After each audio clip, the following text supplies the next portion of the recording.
ఓం గంగణపతే నమ శ్రీమాత్రే నమ ఐం సరస్వత్యే నమ ద్రాం దత్తాత్రేయ నమ శ్రీం గాయత్రీ పరంబికాయ నమ క్రీం క్రీం మహాకాళికాయ నమ క్లీం కృష్ణాయ గోవిందాయ గోపీజనవల్లభాయ శ్రీకృష్ణ పరబ్రహ్మణే పరంజ్యోతిషే నమ మాతృభ్యో పితృభ్యో ఋషిభ్యో గురుభ్యో నమ ఓం నమ శివాయ శివాయ గురువే నమ.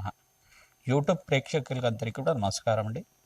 నేను పాలపర్తి గురునాథ శర్మ, జ్యోతిషం వాస్తు సిద్ధాంతిని మీకంతా కూడా గోచారరీత్యా గ్రహాల యొక్క స్థితిగతి, కలయిక, వాటి గమనము, వాటి ప్రభావం అంతా కూడా మేషాది ద్వాదశ రాశుల వాళ్ళకి గోచార చక్ర ప్రకారంగా అంతా కూడా విశ్లేషణ చేయడం జరుగుతుంది. ఈ రోజున మనం చెప్పబోయే టాపిక్ ఏంటంటే, ప్రధానంగా చూసుకుంటే 2026 ఆంగ్ల సంవత్సర ఫలితాల్లో భాగంగా ప్రధానంగా చూసుకుంటే ఈ యొక్క సంక్రాంతి వేళ నుంచి ఎటువంటి శుభ కార్యక్రమాలంతా కూడా విశేషంగా పుణ్యయోగాలు సిద్ధించడానికి సంక్రాంతి సందర్భంగా మీకంతా కూడా మేషాది ద్వాదశ రాశుల వాళ్ళకి ఈ యొక్క ఆంగ్ల సంవత్సర ఫలితాల్లో భాగంగా జనవరి నుంచి డిసెంబర్ దాకా ఈ పండగ నుంచి మీరు ఎటువంటి పుణ్య కార్యక్రమాలు ఆచరించుకుంటే మీ జీవితం అంతా కూడా రాజయోగంగా మారడానికి విశేషమైన పరిష్కారాలంతా కూడా చెప్పడం జరుగుతుంది. గోచారిత్య గ్రహస్థితి అంతా కూడా చూసుకుంటే మీనరాశిలో శనీశ్వరి సంచారం జరుగుతుంది. ప్రధానంగా రాహువు యొక్క సంచారం అంతా కూడా కుంభరాశిలో సంచారం ఏప్రిల్ 14 తర్వాత వక్రగతి సంచారం జరుగుతుంది.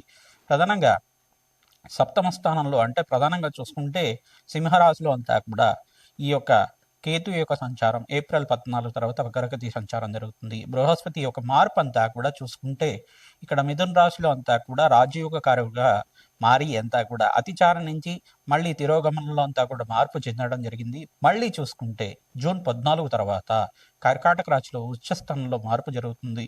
ఈ యొక్క సూర్యగ్రహం అంతా కూడా చూసుకుంటే సవిత్ర సూర్యనారాయణ స్వామి అంతా కూడా జనవరి 1వ తారీఖు నుంచి అంతా కూడా ప్రధానంగా ఇక్కడ ధనుసు రాశులు అంతా కూడా చతుర్గ్రహ కూటమితోటి కలుగుతూ ఉంటారు. తర్వాత చతుర్గ్రహ కూటమిలో అంతా కూడా సూర్య భగవానుడు ధనుసు రాశిలో అంగారకుడు బుధుడు శుక్రుడి కలియుకతోటి చతుర్గ్రహ కూటమిలో అంతా కూడా సంభవం జరుగుతుంది. ప్రధానంగా జనవరి 15వ తారీఖు తర్వాత మార్పు అనేది జరుగుతుంది. ఉత్తరాయణ పుణ్యకాలం అంతా కూడా మొదలవుతుంది. ఉత్తరాయణము అంటే ప్రధానంగా ఉత్తరాయణం అని చెప్పేసి అంటే ఆయనము అని చెప్పేసి అంటే గమనం అని చెప్పేసి సూర్యుడు యొక్క గమనం అని చెప్పేసి మార్గము పయనము అని చెప్పేసి చెప్పడం జరుగుతుంది. ఉత్తరాయణ పుణ్యకాలం అనేది సూర్యుడు యొక్క గమనాన్నంతా కూడా నిర్దేశిస్తూ ఉంటుంది. ప్రధానంగా చూసుకుంటే ఉత్తరాయణ పుణ్యకాలంలో అంతా కూడా ప్రధానంగా 6 నెలల వరకు ఉంటుంది. తర్వాత 6 నెలల తర్వాత దక్షిణాయన పుణ్యకాలం వస్తుంది. ప్రధానంగా చూసుకుంటే ఈ కాలాన్ని అంతా కూడా ఉత్తరాయణ పుణ్యకాలంలో మకర రాశిలో ప్రవేశం చేసిన తర్వాత ఈ యొక్క మకర రాశిలో అంతా కూడా ప్రవేశం చేస్తుంటారు సూర్యనారాయణ స్వామి అంతా కూడా 15వ తారీఖు రోజున, జనవరి 15వ తారీఖు రోజున. ఈ యొక్క అదే సమయంలో మకర సంక్రాంతి అంతా కూడా మనకంతా కూడా పండగ చేసుకోవడం జరుగుతుంది. 15, 16, 17 తారీఖులు అంతా కూడా భోగి, మళ్ళీ 14, 15, 16 ఆ తారీఖులు అంతా కూడా జరుగుతూ ఉంటుంది. ప్రధానంగా చూసుకుంటే భోగి, సంక్రాంతి, కనుమ అనేది పండుగ చేసుకుంటుంటారు జనవరిలో అంతా కూడా. ప్రధానంగా చూసుకోవడం వల్ల ఈ యొక్క సంక్రాంతి వేళల్లో అంతా కూడా పాడి పంట అంతా కూడా పంటలు బాగా పండడం, ప్రధానంగా రైతులకంతా కూడా విశేషంగా ధనధాన్యాది సమృద్ధి కలగడం, ధాన్యలక్ష్మి అనుగ్రహం అంతా కూడా లభిస్తూ ఉంటుంది. పంట వల్ల వాళ్ళకంతా కూడా ఆ సమయానికంతా కూడా పంట చేకూర్చి మీకంతా కూడా పంట వల్ల మీకంతా కూడా ఆర్థికంగా ఉన్నత స్థితి కలగడానికి, మరియు పంటకి సహకరించిన పశుపక్షాతులకి ఎవరైతే ఉంటారో ప్రధానంగా పశువులకంతా కూడా ప్రధానంగా గోమాతకంతా కూడా పూజ చేయడం, ఎద్దులకి పూజ చేయడం, బసవన్నకి పూజ చేయడం అన్నదంతా కూడా యోగకరంగా ఉంటుంది. భోగి రోజున భోగభాగ్యాలు లభిస్తూ ఉంటాయి. సంక్రాంతి రోజున అంతా కూడా ఈ యొక్క గొబ్బెమ్మలతో ముగ్గులంతా కూడా వేసుకొని ఆహ్లాదకరంగా బంధుమిత్రులంతా కూడా ఆనందంగా జీవితం జీవించడం వల్ల అన్యోన్యమైన ఆరోగ్యమైన జీవితము అష్టైశ్వర ప్రాప్తి కలుగుతుంది. ఇంట్లో ఆనందమైన జీవితం కళలందరూ కూడా నెరవేరడానికి ఆస్కారం ఉంటుంది. అష్టైశ్వర ప్రాప్తి కలగడానికి కులదేవత ఆరాధన ఆలోచన చేస్తూ ఉంటారు. సంక్రాంతి వేళల్లో ప్రధానంగా కులదేవత ఆరాధన విశేషంగా ఉంటుంది. మరియు పితృదేవత ఆరాధన కూడా పెద్దల పండగ అని చెప్పేసి అంటారు. ఎవరైతే పితృదేవత ఆరాధన ఈ యొక్క సంక్రాంతి వేళల్లో అంతా కూడా చేస్తూ ఉంటారు, శాశ్వతంగా బ్రహ్మలోక ప్రాప్తి కలుగుతుందట. తిలతర్పణాలు చేయడం వల్ల రాజయోగం తీస్తుంది, ధనధాన్యాది సమృద్ధి కలుగుతుంది. పితృదేవతలకు ప్రీతికరమైన పదార్థాలన్నీ కూడా, పిండి పదార్థాలన్నీ కూడా పితృదేవతలకు ప్రీతికరంగా, కులదేవతకు ప్రీతికరంగా నివేదన చేసి మీరంతా కూడా గృహంలో ఉండే సభ్యులంతా కూడా భుజించడం వల్ల అష్టైశ్వర ప్రాప్తి కలుగుతుంది. అన్నదానం చేయడం వల్ల విశేషంగా ఎవరైతే కనుక బ్రాహ్మణత్వం ప్రీతికరంగా మీరంతా కూడా స్వయంపాక దానం ఇచ్చుకోవడం, సాహిత్యం అని చెప్పేసి అంటూ ఉంటారు. స్వయంపాక దానం ఇచ్చుకోవడం అనేది పొత్తర్లు అని చెప్పేసి ఉంటారు. ఈ యొక్క దానం అంతా కూడా చేయడం వల్ల, వస్త్ర దానం చేయడం వల్ల కీర్తి ప్రతిష్టలు పెరగడానికి ఆస్కారం ఉంటుంది. సంఘంలో గౌరవం పెరగడానికి ఆస్కారం ఉంటుంది. సంక్రాంతి వేళల్లో అంతా కూడా ఈ యొక్క పట్టణంలో కన్నా ప్రధానంగా పల్లెల్లో అంతా కూడా ఆహ్లాదకరంగా ఆనందంగా ఉండడానికి ఆస్కారం ఉంటుంది ఎక్కువ. ఈ యొక్క పట్టణాల్లో కూడా బంధువుల యొక్క సహాయ సహకారాలతోటి బంధువుల యొక్క ఆహ్లాదకరంగా ఆనందంగా ఉండడానికి అందరూ కూడా చేకూర్చి మంచి గీతాలు నృత్యాలు చేసుకుంటూ ఈ పండగనంతా కూడా అట్టహాసంగా అంతా కూడా మంచిగా ఆనందంగా ఉత్సవాలన్నీ కూడా చేయడానికి ఆస్కారం ఉంటుంది. ప్రధానంగా చూసుకుంటే సంక్రాంతి అనేది తెలుగు రాష్ట్రాలంతా కూడా చాలా పెద్ద పండగ, పెద్దల యొక్క పండగ అంటారు, పెద్ద పండగ అంటారు దీన్నంతా కూడా. సంక్రాంతి వచ్చిన వీళ్ళంతా కూడా అన్నీ కలిసి వస్తాయి, రాజయోగాలు వస్తాయి మనకంతా కూడా అని భావిస్తూ ఉంటారు. మహాలక్ష్మి అనుగ్రహం అంతా కూడా శీఘ్రంగా కలగడానికి ఆస్కారం ఉంటుంది. గోదా కళ్యాణం అంతా కూడా పండగ వేళల్లో అంతా కూడా చేస్తూ ఉంటారు, భోగి సమయంలో అంతా కూడా చేస్తూ ఉంటారు. గోదాదేవి కళ్యాణం అంతా కూడా చేయడం, రంగనాథ స్వామి అనుగ్రహం అంతా కూడా లభిస్తూ ఉంటుంది, శ్రీకృష్ణ పరమాత్మ అనుగ్రహం అంతా కూడా లభిస్తూ ఉంటుంది. తద్వారా ఎవరైతే ఈ యొక్క కళ్యాణంలో అంతా కూడా పాల్గొంటూ ఉంటారో అష్టైశ్వర్య ప్రాప్తి కలగడానికి ఆస్కారం ఉంటుంది. గోదా కళ్యాణంలో కూడా విశేషమైన పుణ్యయోగం రావడానికి ఆస్కారం ఉంటుంది, అష్టైశ్వర్య ప్రాప్తి కలగడానికి ఆస్కారం ఉంటుంది. ప్రతినిత్యం కూడా ఈ యొక్క అమ్మవారి ఆరాధన ఖడ్గమాల స్తోత్రంతో కుంకుమార్చన చేసుకోవడం, ఈ యొక్క యజ్ఞ హోమాది క్రతువుల్లో అంతా కూడా పాల్గొనడం వల్ల విశేషమైన పుణ్యయోగం వస్తుంది. దేవాలయ ప్రాంగణంలో ఉత్తరాయణ పుణ్యకాలంలో అంతా కూడా దేవతలకి శక్తి కలిగే విధంగా విశేషమైన యజ్ఞాత క్రతులు అంతా కూడా చేస్తూ ఉంటారు.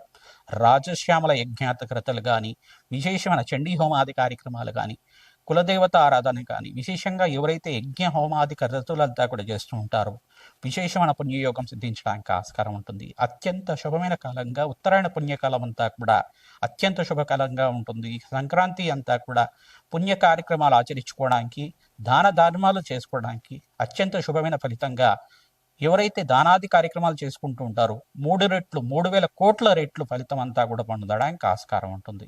ప్రతినిత్యం కూడా అమ్మవారి ఆరాధన, కులదేవత ఆరాధన, పితృదేవత ఆరాధన మర్చిపోకుండా చేస్తూ ఉండండి. తద్వారా అష్టైశ్వర్య ప్రాప్తి కలుగుతుంది, రాజయోగం సిద్ధిస్తుంది. మేషరాశి జాతకులకి 2026 ఆంగ్ల సంవత్సర ఫలితాల భాగంగా ప్రధానంగా చూసుకుంటే గోచారిత్య గ్రహస్థితులంతా కూడా అత్యంత అనుకూలంగా మారబోతున్నాయి. ప్రధానంగా ఏలినాటి శని ప్రభావంలో ఉన్నారు కావున మీకంతా కూడా శ్రమతో కూడిన సంపాదన. ప్రథమార్థంలో ప్రధానంగా జూన్ 15వ తారీఖు నుంచి మీకంతా కూడా రాజయోగం అంతా కూడా యోగకరంగా ఉంటుంది. ప్రథమార్థంలో కన్నా ద్వితీయార్థంలో అత్యంత యోగకరంగా మారడానికి ఆస్కారం ఉంటుంది. ప్రధానంగా ఇక్కడ బృహస్పతి మార్పు మీకంతా కూడా రాజయోగ కారణంగా ఉంటుంది. శుభకార్యం నిమిత్తం అంతా కూడా శుభకర వ్యయం అంటారు దాన్ని కూడా. అంటే మంచి గృహయోగం కోసం డబ్బులంతా కూడా ఖర్చు అవ్వడం కానీ, లేదు భూసంపద కొనుక్కోవడానికి పెట్టుబడి పెట్టుకోవడానికి అన్నా కానీ డబ్బులు ఖర్చు అవుతుండడం కానీ, వివాహాది శుభకార్యాల నిమిత్తం అంతా కూడా డబ్బులు మీరంతా కూడా ఖర్చు పెడుతుండడం కానీ, పుణ్య కార్యక్రమాల కోసం, యజ్ఞహోమాది కార్యక్రమాల కోసం, ప్రతిష్టల కోసమైనా కానీ, పుణ్యక్షేత్ర దర్శనం కోసమైనా కానీ, ఈ యొక్క విదేశీయానం కోసమైనా కానీ మీరు ఖర్చులు పెడుతుండడం కానీ తరచుగా జరుగుతూ ఉంటాయి. మరి ఆర్థికంగా శ్రమతో కూడిన సంపాదన అంటున్నాం. మళ్ళీ ఇక్కడ చూసుకుంటే బృహస్పతి మార్పు వల్ల రాజయోగం వస్తుంది. ఇక్కడ మిశ్రమైన ఫలితాలంతా కూడా గ్రహస్థితి ప్రభావం వల్ల జరుగుతుంది. ప్రధానంగా చతుర్గ్రహ కూటమి, త్రిగ్రహ కూటమి, పంచగ్రహ కూటమి, షష్ఠగ్రహ కూటమి అని సంభవిస్తుంది. ఈ యొక్క జనవరి 15వ తారీఖు నుంచి మీకు ఏప్రిల్ 28వ తారీఖు దాకా స్వల్పంగా మిశ్రమైన ఫలితాలు అనేది ఉంటుంది. సూర్య భగవానుడు ఎప్పుడైతే రాశిలో పయనం చేస్తూ ఉంటారో, అంటే మేషరాశిలో ఈ యొక్క మే 15వ తారీఖు రోజున ప్రధానంగా వస్తుంటారు, 18 తారీఖులో వస్తుంటారు. సూర్య భగవానుడు ఉచ్చస్థానంలో మార్పు అంతా కూడా రాజయోగ కారణంగా మారుతూ ఉంటుంది. అష్టైశ్వర్య ప్రాప్తి కలగడానికి ఆస్కారం ఉంటుంది. ప్రతినిత్యం కూడా ధనధాన్యాది సమృద్ధి కలగడానికి మీరంతా కూడా అమ్మవారి ఆరాధన అంతా కూడా చేస్తుండాలి. విశేషంగా సంక్రాంతి వేళల్లో మీరంతా కూడా కులదేవత ఆరాధన ఈ యొక్క జనవరి 14, 15, 16 తారీఖులో అంతా కూడా సంభవిస్తూ ఉంటుంది. సంక్రాంతి వేళల్లో విశేషంగా కులదేవత ఆరాధన, పితృదేవత ఆరాధన, తిలతర్పణాలు, ప్రధానంగా చూసుకుంటే స్వయంపాక దానాలంతా కూడా బ్రాహ్మణత్వంకంతా కూడా చేయడం. ప్రధానంగా ఎవరైతే కనుక పితృదేవతలకు ప్రీతికరంగా నివేదన చేస్తూ ఉంటారో అష్టైశ్వర్య ప్రాప్తి కలుగుతుంది. పితృదేవతలంతా కూడా శాంతించి వంశాభివృద్ధి కలగడానికి ఆస్కారం ఉంటుంది. ప్రధానంగా చూసుకుంటే కమలాత్మిక దేవి మూలమంత్ర హోమాలంతా కూడా ఆచరిస్తూ ఉండాలి. ప్రధానంగా రాజశ్యామల హోమాది కర్తవులు. ప్రధానంగా చూసుకుంటే ఎవరి జాతకంలో అయితే కనుక నరఘోష బాగా ఎక్కువ ఉంటుందో, ప్రధానంగా మేషరాశి జాతకులంతా కూడా ఆంజనేయ స్వామి మన్యసూక్త పారాయణ అంతా కూడా ఆచరించడం, ప్రధానంగా మన్యసూక్త పారాయణంతో సింధూర అభిషేకాది కార్యక్రమాలు ఆచరించడం వల్ల విశేషమైన పుణ్య ఫలితం కలుగుతుంది. పవమాన సూక్తం అని చెప్పేసి అని ఉంటుంది. మన్యసూక్త పారాయణం కానీ పురుసూక్త పారాయణం కానీ ప్రధానంగా చూసుకుంటే బడవాలన హనుమత్ స్తోత్రం అనే స్తోత్రం ఉంటుంది. హనుమత్ స్తోత్రంతో విశేషంగా ఎవరైతే గనక ఈ యొక్క యజ్ఞ హోమాది క్రతువులంతా కూడా ఆచరించడం, ప్రధానంగా విశేషంగా అరటి పండుతోటి హోమం అంతా కూడా చేయడం వల్ల స్వామివారికి అత్యంత ప్రీతికరంగా ఉంటుంది. తేనెతోటి, అరటి పండుతోటి, ఆవునేతోటి, విశేషమైన ద్రవ్యాలతోటి ఆంజనేయ స్వామి మూలమంత్ర సహితంగా యజ్ఞ హోమాది క్రతువులు ఆచరించుకున్న వాళ్ళకి ఎటువంటి నరఘోష ఉన్నా, దుష్టపీడలంతా కూడా ఉన్నా, ప్రధానంగా మీ మీద ఎవరైనా దుష్టపీడలన్నీ కూడా చేసుకున్నా కానీ అన్నీ కూడా పోవడానికి ఆస్కారం ఉంటుంది. ప్రతినిత్యం కూడా దత్తాత్రేయ నామస్మరణ చేయండి, శ్రీరామ నామస్మరణ చేసుకోండి, మంచి ఫలితాలు పొందుతారు. దత్తాత్రేయాయ స్మరణ మాత్రేన సంతుష్టాయ నమః నామాన్ని ఆచరించుకుంటూ ఉండడం వల్ల అత్యంత శుభమైన ఫలితాలు పొందడానికి ఆస్కారం ఉంటుంది. ఈ సంవత్సరం అంతా కూడా ప్రథమార్థంలో కన్నా ద్వితీయార్థంలో రాజయోగం అంతా కూడా ఉంటుంది. ప్రధానంగా చూసుకుంటా మీరంతా కూడా మహాకాళి దేవాలయంలో కూష్మాండ దీపాన్ని వెలిగిస్తూ ఉండడం వల్ల అత్యంత శుభ ఫలితాలు పొందుతారు. మీ మీద ఎవరైనా చెడు పీడలంతా కూడా చేస్తుంటారు. ఆ చెడు పీడల నుంచి బయటపడడానికి ఆస్కారం ఉంటుంది. ప్రతినిత్యం కూడా శత్రు భయాలు కానీ శత్రు బాధల నుంచి కానీ మీ మీద ఎవరైనా చెడు పీడలను చేస్తుంటే కనుక దాని నుంచి బయటపడడానికి మహాకాళి దేవాలయంలో అత్యంత శుభమైన ఫలితాలు పొందుతారు. ప్రధానంగా మంగళవారం పూట, శుక్రవారం పూట, అమావాస్య వేళలో మహాకాళి దేవాలయంలో మీరు వెళ్ళండి. దగ్గరలో ఉండే మహాకాళి దేవాలయంలో వెళ్ళి అక్కడ అభిషేకాది కార్యక్రమాలు ఆచరించుకోవడం, విశేషమైన హోమాది క్రతులంతా కూడా ఆచరించుకోవడం. ప్రధానంగా మహాకాళి దేవాలయంలో కూష్మాండ దీపాన్ని తరచుగా వెలిగిస్తూ ఉంటే గనక మీ మీద ఎవరైనా శత్రుపీడలంతా కూడా చేసి ఉంటే గనక సర్వ గ్రహదోష నివారణ కలుగుతుంది. అత్యంత శుభమైన ఫలితాలు పొందడానికి ఆస్కారం ఉంటుంది.